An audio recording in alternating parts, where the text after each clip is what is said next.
Friends, मैं इंद्रजीत आपका एक बार फिर से स्वागत करता हूं अपने यूट्यूब चैनल रियल एफएक्स में। फ्रेंड्स, लास्ट वीडियो में आप लोगों का बहुत अधिक प्यार और सहयोग मिला, जिससे कि मेरे को बहुत अधिक खुशी हुई। मैं उम्मीद करता हूं कि आने वाले वीडियोस में आपका प्यार ऐसे ही बना रहेगा। फ्रेंड्स, जैसा कि आपको मालूम है, बिगनर टू प्रो लेवल तक का ये सीरीज चल रही है और हमने बेसिक लेवल को स्टेप बाय स्टेप कब क्लियर कर लिया और ऑलमोस्ट फिनिशिंग पे और हैं, पता भी नहीं चला। अब साथियों, आने वाले वीडियोस में और अधिक इंटरेस्टिंग होने वाली हैं और मज़ा आने वाला है, क्योंकि आप जो है ट्रेडिंग के एडवांस वर्जन को सीखने जा रहे हैं, जिससे कि आपकी टेक्निकल एनालिसिस काफ़ी स्ट्रांग हो जाएगी। और फ्रेंड्स, आज के वीडियो के बाद जो है, आज का टॉपिक क्लियर करने के बाद नेक्स्ट वीडियो में मैं आपको एक स्ट्रेटजी बताऊंगा, जो कि बहुत ही पावरफुल है। और आप अपने स्ट्रेटजी में उस रूल रेगुलेशन को फॉलो करेंगे तो 100% आपका अकाउंट ग्रोथ करेगा। इसलिए जो फ्रेंड्स यहाँ पे नए हैं, इस चैनल को अपना प्यार दें, लाइक करें, सब्सक्राइब करें और बेल आइकन को हिट करें। और जो साथी अपना ट्रेडिंग में लॉस कर चुके हैं, मेरे रियल एफएक्स टेलीग्राम चैनल को ज्वाइन कर, जहाँ पे आपको वहाँ पे सारे गोल्ड और यूरो एचडी में फ्री सर्विस मिलती है। मैं अपना एक्सपीरियंस वहाँ पे शेयर करता हूँ पर वीक, पर डे। वो आप ज्वाइन करके अपना लॉस रिकवर कर सकते हैं। चलिए साथियों, आपका ज़्यादा टाइम ना लेते हुए आज के टॉपिक पे बात करते हैं। चलते हैं थ्योरी पे, फिर उसके बाद प्रैक्टिकल आपको बताएंगे एक एक करके कि आज का टॉपिक क्या है। फ्रेंड्स, आज का जो टॉपिक है, व्हाट इज इंडिकेटर्स। इंडिकेटर्स क्या होते हैं, इसको हम कैसे आइडेंटिफाई करते हैं और इसको हम कैसे पहचानते हैं, और इंडिकेटर्स का वर्क क्या होता है, आज हम इस टॉपिक में जानेंगे। फ्रेंड्स, आपको पता है कि हम यहाँ पे दो बेसिस पे ट्रेडिंग करते हैं। सबसे पहले हम इंडिकेटर पे काम करते हैं और दूसरा हम करते हैं प्राइस एक्शन पे। तो इसमें से दोनों मोस्ट इंपोर्टेंट कौन सा है, आप खुद सेलेक्ट करेंगे और खुद नॉलेज के ऊपर, अपने नॉलेज टेक्निकल एनालिसिस के बेस पे बताएंगे कि हमारे लिए कौन सा इंपॉर्टेंट है, प्राइस एक्शन इंपॉर्टेंट है या फिर इंडिकेटर इंपॉर्टेंट है। तो यहाँ पे मैं इसकी बात करता हूँ। आज मैं आपको इंडिकेटर्स के ऊपर बात करेंगे और इसको हम क्यों यूज करते हैं अपने ट्रेडिंग प्लेटफॉर्म में और क्यों इसको हम वैल्यू देते हैं, ये इस आज मैं आपको क्लियर करता हूँ। जैसा कि आपको मालूम है साथियों, इंडिकेटर्स के नाम से ही आपको इंडिकेट हो रहा होगा कि शो हो रहा होगा कि इंडिकेटर्स इंडिकेटर्स का मतलब है कि मार्केट में प्राइस के ट्रेंड को शो करना। जैसे कि आपको पता है, मार्केट आपके अप ट्रेंड में होती है फ्रेंड्स, और एक दूसरी होती है हमारी डाउन ट्रेंड में। डाउन ट्रेंड और आपका अप ट्रेंड, दो ट्रेंड होते हैं जो कि हमारे पास मार्केट में यहाँ पे बायर्स हैं और यहाँ पे ये सेलर्स हैं। तो इन चीज़ों को आइडेंटिफाई करने के लिए हम इंडिकेटर्स का यूज करते हैं, और अलग अलग टाइप के इंडिकेटर्स होते हैं जो कि एक इंसान द्वारा अपने एक्सपीरियंस बेस पे बनाए गए फार्मूले को हम इंडिकेटर कहते हैं। इंडिकेटर्स हमारे डायरेक्शन को शो करते हैं कि हमारी मार्केट अपसाइड जाएगी या फिर आपकी मार्केट डाउन साइड जाएगी। यहाँ पे बायर्स हैं या फिर सेलर्स हैं।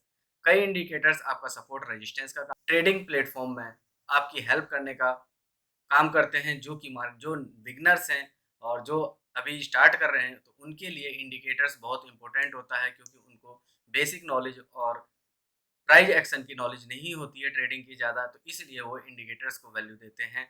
और जैसे जैसे वो इस फील्ड में अपना टाइम बिताते हैं, या टाइम पीरियड होगा जैसे 5 से 10 साल होगा, तो वो इस चीज़ को समझने लगेंगे कि मोर इम्पोर्टेंट जो है हमारे पास प्राइस एक्शन है। प्राइस एक्शन है हमारे पास मोस्ट इम्पोर्टेंट। तो इसलिए यहाँ पे हम प्राइस एक्शन को वैल्यू देते हैं। आने वाले सीरीज में मैं आपको प्राइस एक्शन के ऊपर टॉपिक बना के एक एक चीज़ क्लियर करूँगा, तो आपको इंडिकेटर्स यहाँ पे कुछ नहीं होगा, यानी इंडिकेटर्स की वैल्यू आपको नील के बराबर लगने लगेगी, क्योंकि आपको प्राइस एक्शन में इतना मास्टर बना दूंगा मैं कि आप जहाँ से कहेंगे मार्केट अप जाएगी तो वहाँ से मार्केट अप जाएगी, और जहाँ से कहेंगे मार्केट डाउन आनी है तो वहाँ से साथियों डाउन आएगी। क्यों? फिर आपको लगेगा कि ऐसा लग रहा है कि जैसे कि मैं ही मार्केट को चला रहा हूँ, यानी ऑपरेट कर रहा हूँ। तो इस तरह से हम इंडिकेटर्स की बात करें तो इंडिकेटर्स कई टाइप के होते हैं। सबसे पहले जो इंडिकेटर्स होते हैं हमारे पास, लीडिंग और लैगिंग। लैगिंग और लीडिंग इंडिकेटर में क्या डिफरेंस है। इंडिकेटर का मैंने मतलब बता दिया कि आपको डायरेक्शन शो करना होता है कि प्राइस अप साइड जाएगा या डाउन साइड जाएगा या फिर मार्केट रेंज में है। तो तीनों टाइप की डायरेक्शन होती है हमारे पास, 3 टाइप के ट्रेंड होते हैं, साइडवेज और रेंज। ये जो अप ट्रेंड मैंने बताया, ये डाउन ट्रेंड बताया और ये आपका हो गया रेंज। तो ये आपका रेंज आ जाता है। तो ये 3 टाइप के ट्रेंड होते हैं, इसको ये शो करने में बिगनर्स की हेल्प करता है, इसीलिए हम इसको इंडिकेटर्स बोलते हैं। तो अब आते हैं, हम बात करते हैं कि इंडिकेटर्स टाइप कितने होते हैं। मैंने आपको बताया कि हमारे पास 2 टाइप के इंडिकेटर होते हैं,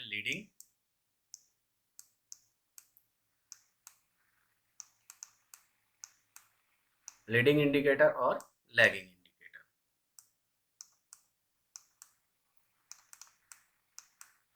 लैगिंग इंडिकेटर, अब इस दोनों में डिफरेंस क्या है फ्रेंड्स, लैगिंग और लीडिंग।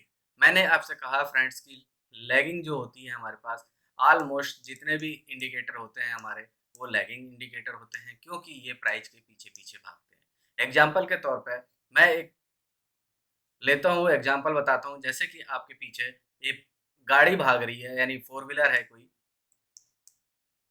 ये कोई फोर व्हीलर है और ये भाग रही है, तो इसके पीछे जो डॉगी होता है, एक डॉगी हमेशा क्या करते हैं, ये डॉगी है, तो डॉगी इसके पीछे क्या करेगा कि आपके पीछे यहाँ पे गाड़ी के हमेशा पीछे पीछे भागता है, ना कि वो गाड़ी के आगे भागता है। तो सेम ये आपका, मैंने इस गाड़ी को इंडिकेट किया है प्राइज एक्शन से, ये प्राइज एक्शन हो गया फ्रेंड्स। और ये आपका डॉगी को मैंने इंडिकेट कर रखा है यहाँ पे इंडिकेटर से। तो प्राइज एक्शन आपका हमेशा आगे रहेगा और जो है ये जो है इंडिकेटर आपका प्राइस के पीछे पीछे चलता है।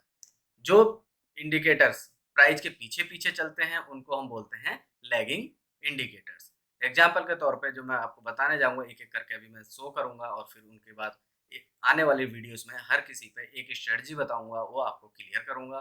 तो पहले हम इंडिकेटर्स के बारे में जान लेते हैं कि इंडिकेटर्स हमारे लिए क्या वैल्यू रखते हैं। तो हमारे पास लैगिंग इंडिकेटर्स होते हैं, मोस्ट ऑफ ऑल जो है मैक्सिमम इंडिकेटर आपके लैगिंग इंडिकेटर होते हैं, जो आपका ये है, जो प्राइस के पीछे पीछे भागते हैं। एग्जाम्पल के तौर पे बात करूं तो यहाँ पे है, यहाँ पे जैसे कि मार्केट प्राइस के ऊपर जा रही है, आने वाले अभी टाइम में मैं आपको क्लियर करता हूँ कि लैगिंग इंडिकेटर किस तरह से वो काम करता है, वो आपको चार्ट के पीछे, चार्ट में ले जाकर बताऊंगा प्रैक्टिकली। तो ये आपका लैगिंग इंडिकेटर हुआ जो कि प्राइस के पीछे पीछे भागता है। ये आपका प्राइस हुआ और प्राइस एक्शन के ऊपर इंडिकेटर्स हुए। लीडिंग इंडिकेटर्स होते हैं जो कि आने वाले प्राइस के एक्शन को, यानी प्राइस एक्शन को भाप लेते हैं और उसके आगे वाले मोमेंटम को शो करते हैं। तो ऐसे इंडिकेटर्स को हम लीडिंग इंडिकेटर करते हैं, जो कि हमारे मार्केट में आने वाले जो प्राइस होता है, यानी आप फ्यूचर को शो करता है, उसे हम लीडिंग इंडिकेटर बोलते हैं। इसमें हमारे पास 2 इंडिकेटर्स आते हैं जो कि फिबोनाची एक्सपोनेंशियल, फिबो एक्सपोनेंशियल एक्सपेंशन, और आपका दूसरा है वॉल्यूम। वॉल्यूम ये आपका पहला हो गया फिबो एक्सपेंशन और दूसरा हो गया वॉल्यूम। ये 2 इंडिकेटर आपके लीडिंग इंडिकेटर आते हैं जो कि प्राइस के आने वाले आगे फ्यूचर को दर्शाते हैं कि ये मार्केट हमारा कहाँ तक लेके जाएगी। और एक इसमें आता है हमारा दूसरा इंडिकेटर होता है, तीसरा इंडिकेटर आता है फिबोनाची रिट्रेसमेंट।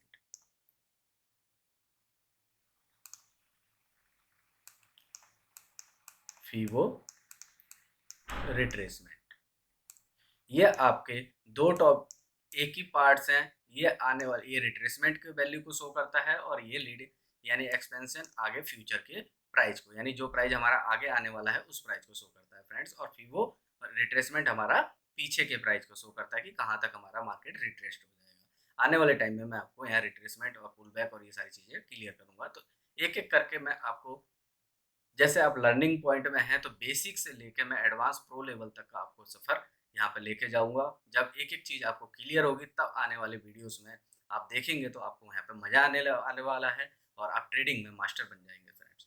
तो यहाँ पे फिबो रिट्रेसमेंट की बात करें तो ये तीन हमारे इंडिकेटर जो होते हैं लीडिंग का काम करते हैं, यानी प्राइस के आगे की बात करते हैं। एग्जाम्पल के तौर पे मैं अब आपको बताता हूँ कि किस टाइप के हमारे पे इंडिकेटर्स होते हैं, आपको शो करता हूँ। ये आप जो प्लेटफॉर्म देख रहे हैं MT4 का देख रहे हैं, क्योंकि आने वाले जो मैक्सिमम लोग होते हैं हम MT4 में ही ट्रेड करते हैं, तो MT4 में ही मैंने एग्जाम्पल यहाँ पे इंडिकेटर्स के ले रखे हैं। तो फ्रेंड्स इस तरह से मैं बात करता हूँ, तो अब आपको बताता हूँ कि इंडिकेटर्स के ये तो मैंने बता दिया कितने टाइप के होते हैं, किस तरह से आने वाले टाइम में हम इंडिकेटर्स को यूज करते हैं। अब चलते हैं फ्रेंड्स कि यहाँ पे हम बात करेंगे कि कितने टाइप के इंडिकेटर्स होते हैं, किस तरह से यहाँ पे हम सेलेक्ट करते हैं, तो यहाँ पे हमारे सारे इंडिकेटर्स निकल के आ जाते हैं। और या फिर आप अंदर से जाएंगे तो मेरे बेसिक वीडियो देखेंगे तो वहाँ पे एग्जाम्पल के तौर पे आ जाएगा। फ्रेंड्स ये गोल्ड का चार्ट है जिसमें कि M15 का है, जिसमें मैंने आपको मॉर्निंग में ही यहाँ पे जब मैं ये वीडियो शूट कर रहा हूँ तो मॉर्निंग में ही मैंने कॉल दी थी। इस तरह से मार्केट गई और अप डाउन करने के बाद जो है यहाँ पे इसने अपना MPL एरिया बनाया, और MPL एरिया बनाने के बाद जो है QML एरिया और MPL एरिया को कंबाइंड करके मैंने यहाँ पे आपको कॉल दी। ये आपका QML एरिया हुआ और ये आपका SL, यानी ये आपका MPL एरिया। यहाँ पे ये जो E है पूरा पूरा ये आपका MPL एरिया आता है, मैक्सिमम पेन लेवल, जो कि आने वाले वीडियोस में आपको यहाँ पे बताऊंगा। और यहाँ पे जाने पर मैंने यहाँ पे इसको 1958 पे मैंने सेल दे रखी है, और एसएल जो मैंने दे रखी है यहाँ पे 1962, और TP1 दे रखी है फ्रेंड्स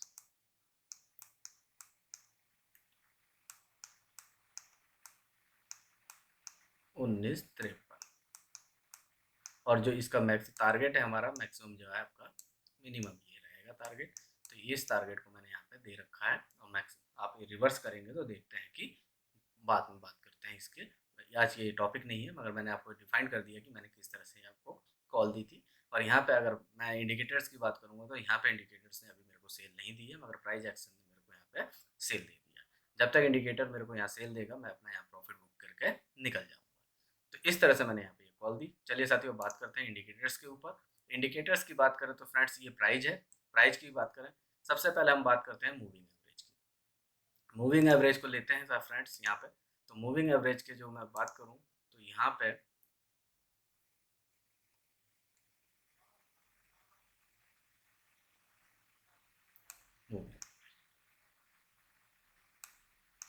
फ्रेंड्स जितने भी आपके इंडिकेटर्स हैं, आपको जो मैं बताऊं तो यहाँ पे जो भी इंडिकेटर्स होंगे आपके ट्रेंड को फॉलो करते होंगे। अगर ट्रेंड में आप उसको वर्क करोगे रूल रेगुलेशन के हिसाब से, तभी आपको वो प्रॉफिट देगा, नहीं तो इंडिकेटर्स आपके हमेशा स्टॉप लॉस ही खाएगा। तो जैसे कि एग्जांपल के तौर पे मूविंग एवरेज है। मूविंग एवरेज का मतलब होता है, आप फुल डिटेल में आपको मैं बाद में बताऊंगा, ये टाइम पीरियड होता है। जैसे कि आप यहाँ पे देख रहे होंगे पैरामीटर्स की, तो पीरियड्स दे रखा है यहाँ पे। पीरियड्स के मतलब हो गया कितने टाइम पीरियड का आप मूविंग एवरेज ले रहे हैं। तो यहाँ पे 50 है, तो 50 का मतलब है कि आप यहाँ पे देख रहे हैं 50, तो 50 का मतलब यहाँ पे ये है कि 50 कैंडल जो आपके यहाँ 50 कैंडल्स हो गई, 1 2 3 4, ये जो लास्ट 50 कैंडल है यहाँ से, इसकी बात करता हूँ मैं आपको यहाँ से। तो मैं बात करूँ तो यहाँ से ये जो 50 कैंडल्स हैं, आप इनकी काउंटिंग करेंगे, ये करंट में चल रही है, तो 1 2 3 4 5 6 इस तरह से 50 कैंडल तक आपका जो होगा। इस प्राइस को जो मूव कर रही है, ये प्राइस जो मूव कर रहा है 50 कैंडल्स में, यहाँ से लेके ये जो मूव कर रहा है, इस मूव को एवरेज को लेके मार्केट यहाँ पे आपको देती है, और मूविंग एवरेज के हिसाब से मार्केट यहाँ पे वर्कआउट करती है।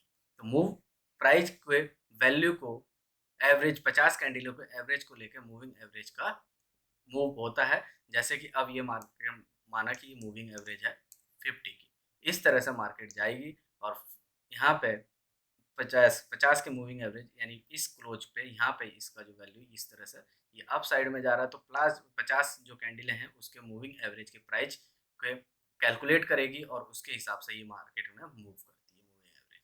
तो ये इस तरह से वर्कआउट करेगी। और जैसे ही आप ये देखेंगे, ये कोई यूज इंट्राडे के लिए लोग 20 मूविंग एवरेज का यूज करते हैं, 50 मूविंग एवरेज का करते हैं। स्विंग ट्रेडिंग वाले जो होते हैं आपका 100 मूविंग एवरेज का यूज करते हैं, और 200 मूविंग जो लॉन्ग टर्म वाले होते हैं वो 200 मूविंग एवरेज का यूज करते हैं।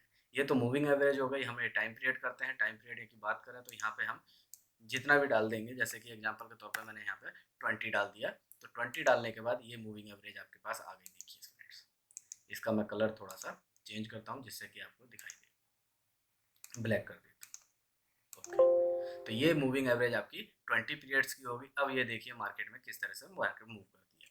अब ये आपको एक नए ट्रेडर को भी दिख रहा होगा, जबकि मार्केट इसको अप साइड में जा रही है तो ये अप डायरेक्शन को दिखा रहा है मार्केट। यहाँ पे आप ये क्लियर देखिए यहाँ पे कि मार्केट ये अप साइड में, मार्केट अप साइड में जा रही है, तो ये मूविंग एवरेज को ब्रेक किया और इस तरह से मूविंग को ऊपर दिया। इस तरह से मार्केट ने अप साइड में ट्रेंड किया, तो इस तरह से हम इंट्राडे में 20 मूविंग एवरेज का करते हैं। फिर इसकी बात करूँ तो इसको हम चेंज कर सकते हैं। अगर इसकी बात देखते हैं यहाँ पे मूविंग एवरेज की बात करूँ, तो अगर मैं इसको यहाँ पे 100 करता हूँ, तो ये देखना इसकी डिस्टेंस जो है इसकी दूर हो जाएगी। ये देखिए आपका 100 पीरियड के यानी 100 कैंडलों का एवरेज लेके ये मूविंग एवरेज आगे मूव कर रहा है कि किस तरह से हमें यहाँ मार्केट में वर्कआउट देना है, कि मार्केट अप साइड में है या अलग साइड में। ये मूविंग एवरेज होगी फ्रेंड्स। और मूविंग एवरेज के बाद जो बात करूं, तो अब ये देखेंगे जो मैंने आपको कहा था कि प्राइस एक्शन के पीछे पीछे मूविंग एवरेज जाती है। तो प्राइस एक्शन जब यहाँ पे पहुंच गया तब मूविंग एवरेज यहाँ पे आई, और फिर इसके बाद जो है यहाँ पे मार्केट रेंज किया और मूविंग एवरेज को अपने पास बुलाया। या तो प्राइस अपने पास आएगा जब इसमें गैप अधिक बढ़ जाता है फ्रेंड्स। इसकी बात करूं, मूविंग एवरेज और ये प्राइस के एक्शन के बीच में जब गैप बढ़ जाता है, जैसे कि ये प्राइस एक्शन हो गया, प्राइस यहाँ पहुँच गया और मूविंग एवरेज आपकी यहाँ पे है। अब ये देखिए जब यहाँ पे है तो इसने क्या करा, प्राइस की वैल्यू को यहाँ पे जब ये मार्केट आई तो ये प्राइस यहाँ पे था इस समय मूविंग एवरेज की वैल्यू। अब जो है यहाँ पे गई मार्केट तो ये इसने यहाँ पे प्राइस आ गया और मूविंग एवरेज आपकी प्राइस के पास आ गई है। ये प्राइस यहाँ पे चल रहा है तो मूविंग एवरेज पास में आ गई है। तो इस तरह से प्राइस जो है आपका मूविंग एवरेज के पास आएगा और मूविंग एवरेज का आते आते यहाँ पे मार्केट ने अप साइड में देगी और इसके बाद जो है इसको टेस्ट करेगी या फिर ब्रेक करेगी। फ्रेंड्स, इस तरह से हम मूविंग एवरेज का यूज करते हैं। अगर मैं इसको 200 करूंगा तो और नीचे आ जाएगा, अगर 9 करूंगा तो 9 10 जितने भी टाइम पीरियड का यूज करते हैं वो इसके आपके ऊपर डिपेंड है कि हम किस तरह से मार्केट में वर्कआउट करते हैं मूविंग एवरेज का। कुछ लोग 2 से 3 मूविंग एवरेज का यूज करते हैं। मूविंग एवरेज की बात करें तो यहाँ पे एक और मूविंग एवरेज ले लेता हूँ मैं। तो इसमें जो मैंने करता हूँ यहाँ पे ये 100 का है तो ये इसमें मैं 50 का मूविंग एवरेज ले लूँगा। तो 50 का मैं कलर यहाँ पे चेंज करता हूँ, जैसे कि इसको मैंने ग्रीन कर दिया तो ये 50 की मूविंग एवरेज। तो 2 मूविंग एवरेज है कॉम्बिनेशन को कंबाइंड करके हम कन्फर्मेशन लेकर मार्केट में वर्क करते हैं कि मार्केट का प्राइस हमारा अप जाएगा या डाउन जाएगा। तो इस तरह से मैंने आपको मूविंग एवरेज का फंडा क्लियर किया। इसके बाद जो इंडिकेटर्स होते हैं काफ़ी टाइप के इंडिकेटर्स हैं। एक जो मोस्ट इम्पोर्टेंट ही आरएसआई है। तो आरएसआई की बात करें तो आरएसआई इस तरह से वर्कआउट करती है जैसे कि आपको यहाँ पे शो कर रहा हूँ। ये आरएसआई का टाइम पीरियड है। ये 30 70 और 50 के बीच में काम करती है, ऑक्सीलेशन का काम करती है इस तरह से। जैसे कि एग्जाम्पल के तौर पर मैं आपको ये हिंट करके दिखाता हूँ। जैसे ये आपका ये आरएसआई है फ्रेंड्स। आरएसआई की बात करें तो ये 50 और 70 अभी मैं इसको और क्लियर कर देता हूँ आपको कि इसके लेबल्स पैरामीटर्स डबल डॉग ये ब्लैक अब आपको यहाँ पे शो। अब देखिए साथ फ्रेंड्स जो आपको यहाँ पे क्लियर करना चाहता था मैं आपके सामने है। ये 30 की वैल्यू 70 की वैल्यू है और ये आपकी 30 की वैल्यू है। तो यहाँ पे जो बात करें तो ये जो मार्केट में आरएसआई इस तरह से 70 और 20 इसके रेंज में ही काम करती है। प्राइस और इसके बीच में काम करती है। जब 50 के ऊपर मार्केट रहती है आरएसआई की तो हम लगभग इसको समझते हैं कि मार्केट अप साइड में है, और ये 50 के नीचे रहती है तो यहाँ पे हम इसको डाउन साइड में ट्रेड करते हैं। जब मार्केट 70 के ऊपर होती है तो इसको हम ओवरबॉट बोलते हैं, और नीचे होता है तो हम इसको ओवर सोल्ड बोलते हैं। ये आने वाले टॉपिक में मैं पूरा डिटेल में क्लियर करूँगा। तो आरएसआई क्या होती है? आरएसआई होती है 2 टाइप के होते हैं। मोमेंटम टाइप के इंडिकेटर्स होते हैं, जैसे मूविंग एवरेज हो गई हमारा मोमेंटम टाइप का इंडिकेटर है, और ऑक्सीलेशन जो हो गया ऑक्सीलेटर के रूप में काम करते हैं तो आरएसआई हो गई आपका। और फिर बहुत सारे चीज़ मोमेंटम में आते हैं, आपका बॉलिंजर बैंड आ गया आपका जैसे मोमेंटम में आ गया, और आरएसआई हो गई। बहुत सारे इंडिकेटर हैं जो कि हैं, एक एक करके मैं आने वाली वीडियोस में आपको क्लियर करूँगा कि किस तरह से हम आरएसआई का यूज करते हैं, मूविंग एवरेज का यूज करते हैं। आरएसआई का यूज हम डाइवर्जेंस के रूप में करते हैं जब ओवरबॉट में जाती है, तो जैसे कि यहाँ पे डाइवर्जेंस डाइवर्जन शो किया मेरे को, तो डाइवर्जन के हिसाब से यहाँ पे मार्केट ने किस हिसाब से वर्कआउट कर दिया। तो इसी हिसाब से हम यहाँ पे देखेंगे फ्रेंड्स कि मार्केट में हम इंडिकेटर्स की वैल्यू को किस तरह से समझते हैं। तो ये आपके पास RSI हो गया। फिर इसके बाद बॉलिंजर बैंड की बात करें तो बॉलिंजर बैंड को भी मैं आपको बताता हूँ कि किस तरह से ये बॉलिंजर बैंड है। तो लेवल हो गया फ्रेंड्स, ये लेवल हो गया, तो ये लेवल आपका ऐड हो गया। तो यहाँ पे अब इसकी बात करते हैं, तो RSI वाले को मैं पहले डिलीट करता हूँ इंडिकेटर्स को। अब देखिए ये आपके सामने बॉलिंजर बैंड का 3 बैंड होते हैं। ये अपर बैंड बोलते हैं, इसको लोअर बैंड बोलते हैं, और ये आपका मिडिल मिडिल लाइन हो गई BCMA की। इसमें 2 स्टैंडर्ड का डिविएशन होता है, और जो कि मार्केट इसी रेंज में बॉलिंगर के रेंज में बताता है, यानी मार्केट मूव करती है, और इसी में हम स्ट्रेटजी को देखते हैं किस स्ट्रेटजी से हम यहाँ पे वर्क करते हैं। तो फ्रेंड्स ये जितने भी हैं सबने अब मास्टरी कर रखी थी ट्रेडिंग में। उन्होंने अपने टेक्निकल एनालिसिस को एक इंडिकेटर का रूप दे दिया, उसमें सॉफ्टवेयर फिट कर दिया कि ये हमारा इंडिकेटर है, प्राइस इस तरह से मूव करेगा, तो हम उसको इंडिकेटर्स बोलते हैं। और एक्सपर्ट ट्रेडर ही इसको बनाते हैं, और एक जो time period long time period में अपना इसमें देते हैं, उस हिसाब से हम इसको इंडिकेटर के रूप में यूज करते हैं। तो इसीलिए हम इंडिकेटर को ज़्यादा वैल्यू ना देते हुए मैक्सिमम जो वैल्यू देते हैं हम प्राइस एक्शन को देते हैं, और इंडिकेटर्स ओनली हम कंफर्मेशन के लिए यूज करते हैं। तो इस तरह से फ्रेंड्स बात करें तो मैंने इंडिकेटर्स की टॉपिक को क्लियर किया। फ्रेंड्स इस छोटी सी वीडियो में मैंने आपको इंडिकेटर्स के टॉपिक को बहुत ही सिंपल भाषा में समझाने की कोशिश करी है। मैं उम्मीद करता हूँ कि आपको ये पूरी अच्छी तरह समझ में आया होगा। जो साथी नए हैं इस चैनल को अपना प्यार दें, लाइक करें, सब्सक्राइब करें और बेल आइकन को हिट करें, जिससे आने वाली नई वीडियो की नोटिफिकेशन आपको मिस ना हो पाए। फ्रेंड्स आने वाले वीडियोस बहुत इंटरेस्टिंग होने वाले हैं, इसीलिए अपने फ्रेंड्स के साथ अधिक से अधिक शेयर करें, और इस चैनल को अपना प्यार देके हिस्ट्री मेकर चैनल बनाएं, क्योंकि यहाँ पे लाइव कॉल प्रोवाइड करी जाती है। सोशल मीडिया में अभी तक कोई सा ऐसा चैनल नहीं है जो कि आपको लाइव कॉल प्रोवाइड करता हो। रियल एफएक्स ट्रेडिंग एक हिस्ट्री मेकर ट्रेडिंग चैनल बन सकता है। अगर आप चाहेंगे तो अपने फ्रेंड के साथ शेयर करें, अधिक से अधिक इस चैनल को प्यार दें। मिलते हैं साथियों अपने नेक्स्ट वीडियो में नए टॉपिक के साथ। Thank you real.